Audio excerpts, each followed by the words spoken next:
Hey, good morning. This is Rick Gleason and Don King, and we're coming to you from the University of Washington, the Region 10 OSHA Training Center, and this is called Heartbeat of Worker Health and Safety. And we have a special guest today that's been in the construction industry for over 40 years and been in safety that whole time. And Don, I'll let you say a few words and then maybe introduce our speaker. Okay, good morning, Pat. Yes, well, I'm really excited this morning with being able to talk to a person who, as we might say, has lived on both sides of the track, which is always interesting to hear from a person who was an iron worker and now is in the business of keeping those iron workers safe. So, our guest is Pat Fane. And as Rick mentioned, he's got 40 years plus in or less in construction.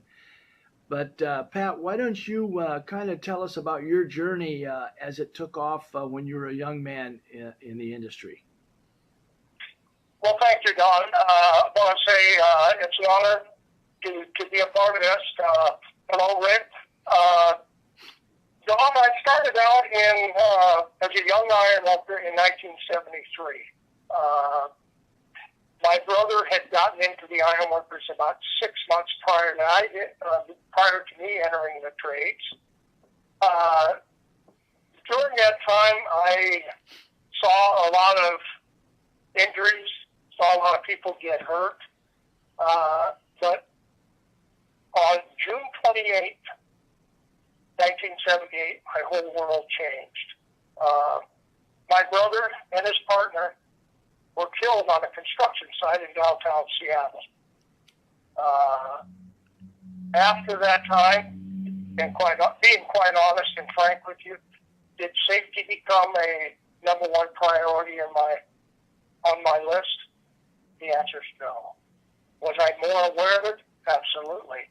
It wasn't until about 2004 or 5 I was working as a general foreman for Skanska at the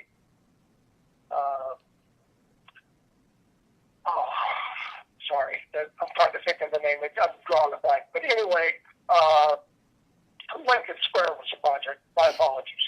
I started hearing people share with not only myself, but the workers out there, the importance of going home safe every day, about using fall protection, about speaking up when you see something that's not right. And I can't tell you exactly when it really clicked in, Don and Rick, but from that point on and up to now, safety, I can honestly say, is the number one thing in my life. My goal is to make sure that everybody goes home safe and sound every day. Not only our own people, but those others, our subcontractors or other partners on that job. So Pat, at that point, when did you move from iron worker to supervisor to full-time safety and health? Rick, that happened in 2005. At the time, I thought it was unfortunate, but as it turned out, in hindsight, it actually kind of turned out to be a blessing. I came down with a bout of cancer. I'm happy to say I'm 10 years cancer-free now. So I was afforded an opportunity to retire out of the ironworkers, and Skanska offered me a position in safety. So I've been actually in the safety profession a little over 10 years. Oh, great. So, Pat, that being said, you know this the history and the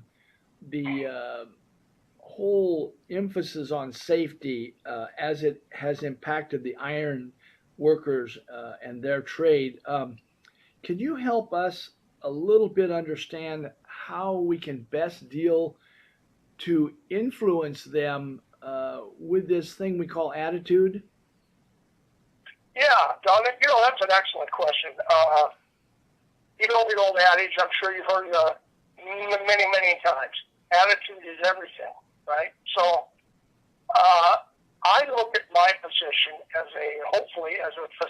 facilitator, as a trainer, a helper, not the safety cop. And for me, it's really getting to know those individuals.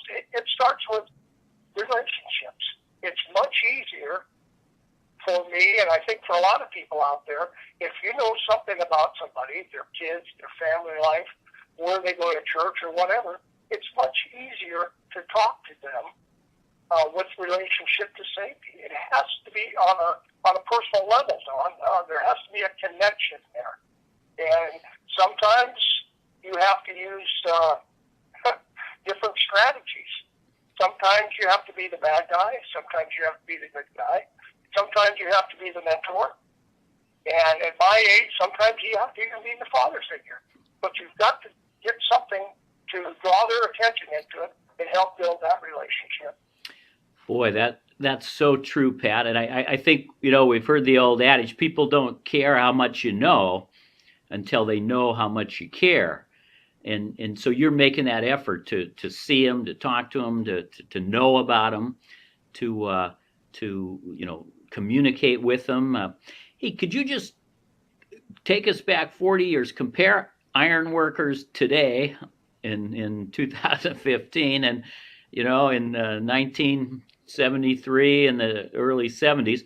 Have you seen an evolutionary change or not? Oh, leaps and bounds, Rick and Don. Yeah, when I got in 1973, there was no such thing as really fall protection. What we had then, in fact, I distinctly remember on my tool belt, I had what they called the monkey line.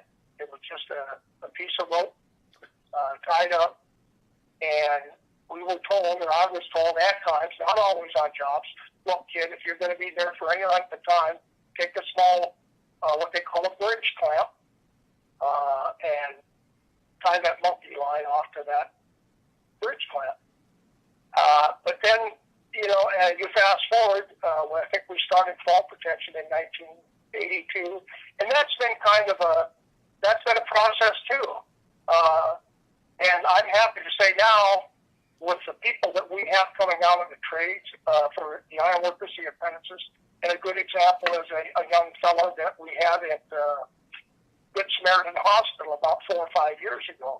He was what they call a connector. He was one of the guys up in here when the steel come in. Him and his partner would bolt the steel up. And I watched that kid and had his partner bolt and was just blown away, Rick, because all this tie-off procedures, all the nuances that go with it, it was second nature to them. They didn't, for someone like me or has been in like me, number one, to be up there would be a shock, but to be able to do that without struggling, it's almost impossible. But they made it look like second nature, so we've come a long ways. Attitudes have changed, believe it or not. Iron workers, I think even today, still have a reputation of they don't play well with others. Well, I find that not to be true in most cases. You're always going to find the certain oddball or the certain guy that will either rebel or say, well, I've been doing this for 35 years or 40 years. Who are you to tell me? But that's, in my opinion, and what I've seen, Rick and Don has greatly diminished. That attitude, that macho-ness is really gone way, way down. And it sure seems like the general contractors, at least in the state of Washington, they're leading the charge. You just don't accept any type of non-compliance with safety. And when these subcontractors go to other states, they may not even see that, but at least you've instilled that safety incentive into them, at least here on the jobs. Absolutely, Rick. Mm-hmm. I think we are one of the in the Seattle area, I would say 99%, especially of the major players or the major general contractors, the message virtually is all the same. It may be presented a little bit differently. Some of the policies and procedures may be a little bit different, but you're absolutely right. Their major goal, as well as I believe every safety professional out there, is to make sure that everybody goes home safe and sound every day. And you're absolutely right.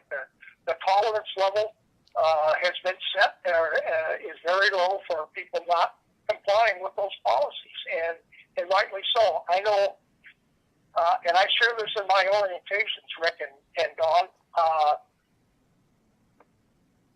I've had that terrible phone call that my brother Billy's had coming home. Okay, and I'll be darned or damned, I won't make that phone call. I will send that person home. Maybe they're going to be angry. Maybe they're going to be embarrassed. Maybe they'll be ashamed. But you know what, fellas?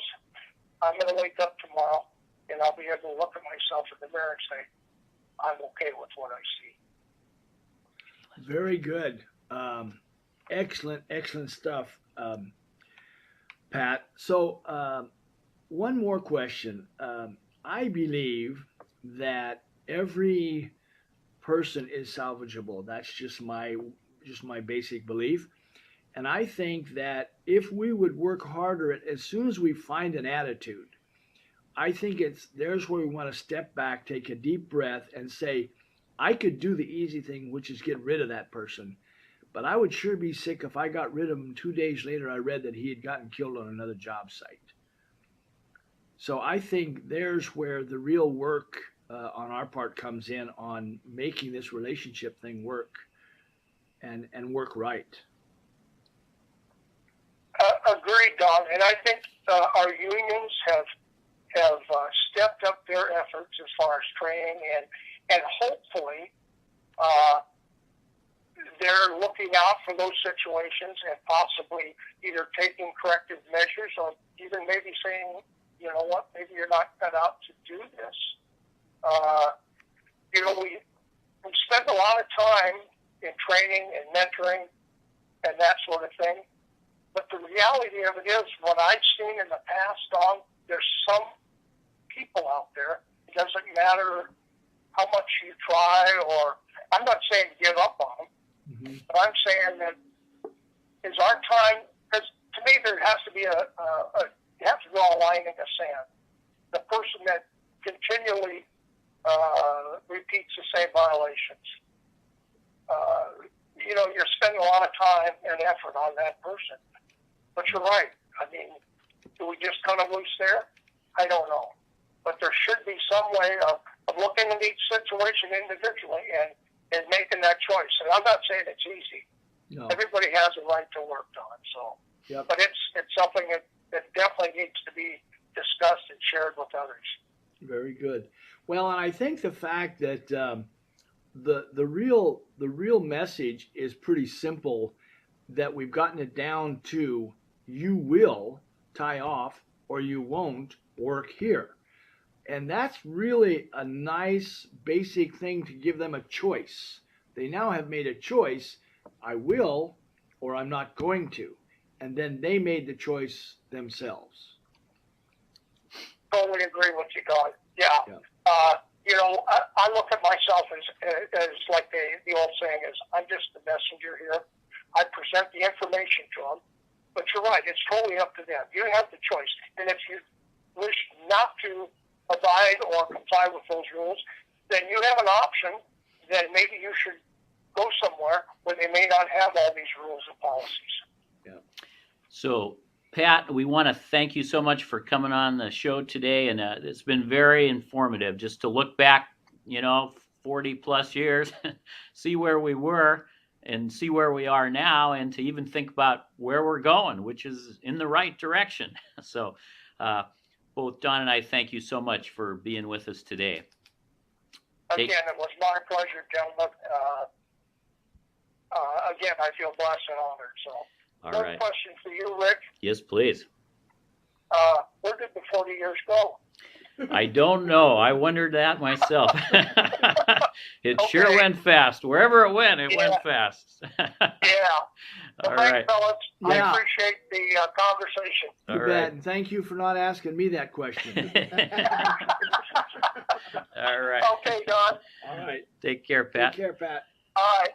Bye-bye. Bye. All right. So, Don, maybe you got a last final quote, thought, comment for us to finish up our. You know, listening to Pat talk, it really is.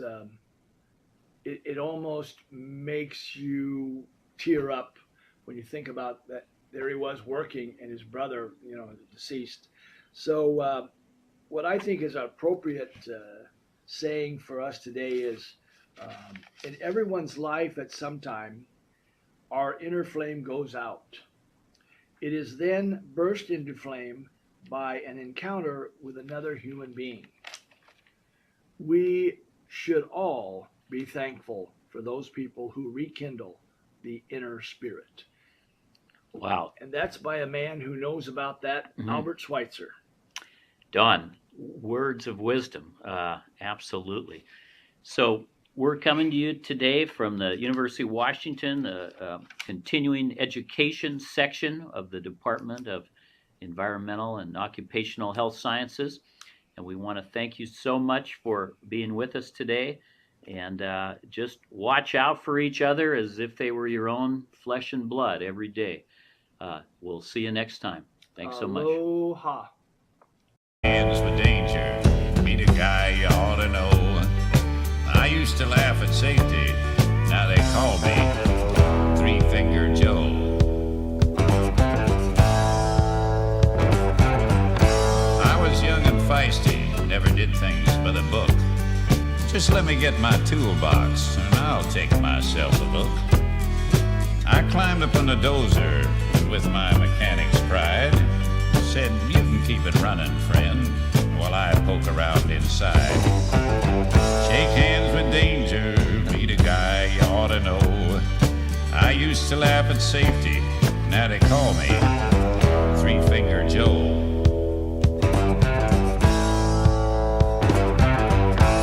Though I learned a lesson, I forgot it soon enough. The nicks and burns and scratches showed the young ones I was tough. Till another morning, I was grinding on some steel. My other hand